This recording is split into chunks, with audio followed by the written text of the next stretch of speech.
வணக்கங்க. நல்லா இருக்கீங்களா? நாம் இன்றைக்கி எக்லெஸ் மில்க் பிரெட்டு தாங்க பார்க்க போகிறோம். ரொம்ப சூப்பராக அல்டிமேட் டேஸ்ட்டில் இருக்க போகுது. வாங்க வீடியோக்குள்ளே போகலாம். Welcome to Kaisuvai kitchen. நான் 1 டம்ளர் பால் எடுத்திருக்கேன். ஒரு 200 ml பால் எடுத்து அதில் ஒரு 3 கிராம் அளவுக்கு ரொம்ப ஒரு சின்ன பிஞ்ச் அளவுக்கு ஈஸ்ட்டு போட்டு ஒரு 15 நிமிஷம் கொஞ்சம் புளிக்க வச்சுருந்தேங்க. அது இன்ஸ்டண்ட் ஈஸ்ட்டு தாங்க.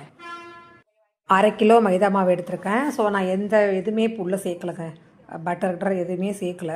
வெறும் பச்சை தண்ணியும் ஏற்கனவே ஈஸ்ட்டு போட்டு வச்சுருக்கேன் இல்லையா மில்க்கு, அந்த பாலும் சேர்த்து தான் மாவை நல்லா பிசைஞ்சு எடுத்திருக்கேன். டச்சப்புக்காக கடைசியாக மாவை பிசைஞ்சு முடிச்சதுக்கப்புறமா ஒரு 50 ml வந்து சன்ஃப்ளவர் ஆயில் தான் எடுத்து ஊற்றி மேலே அப்படியே ஒரு கோட்டிங் மாதிரி கொடுத்து நல்லா மூடி வச்சுட்டேங்க. வேறு எதுவுமே உள்ளே சேர்க்கவே இல்லை. ஒரு 45 நிமிஷம் மூடி போட்டு கொஞ்சம் உள்ள மாவு பஃப்னு வர்ற வரைக்கும் வச்சுருந்தேன். நீங்கள் பார்த்தீங்கனாலே தெரியும். இப்போ எத்தனோண்டு மாவு வச்சு மூடி வச்சுருக்கேன். நல்லா மாவு வந்து ஈஸ்ட்டு நல்லா ஆக்டிவேட் ஆகி நல்லா மாவு நல்லா புளிச்சு நல்லா வந்துருந்தது. அதுக்கப்புறம் நான் ஒரு மோல்டு வாங்கி வச்சுருந்தேங்க. அந்த மோல்டு வாங்கியே 10 வருஷம் ஆகுது. 2015 வாங்கினேன் ப்ரெட்டு செய்யலான்னு. என்னென்னமோ வாங்கினேன் நடுப்புற. இந்த ஓடிஜி வாங்கினேன், மைக்ரோ ஓவன் வாங்கினேன். ஆனாலுமே நான் ப்ரெட்டு செய்யவே இல்லைங்க. இப்போ தான் ப்ரெட்டு செய்கிறேன். ஸோ அந்த மோல்டில் இப்போ தாங்க பட்டர் யூஸ் பண்ணுறேன். பட்டரை எடுத்து அந்த மோல்டில் ஃபுல்லாக தடவிட்டு இந்த மாவை வந்து அந்த மோல்டில் கொஞ்சம் ஒரு 1/4 அளவுக்கு ஒரு 3ல் 1 பங்கு தான் வைக்கணும்.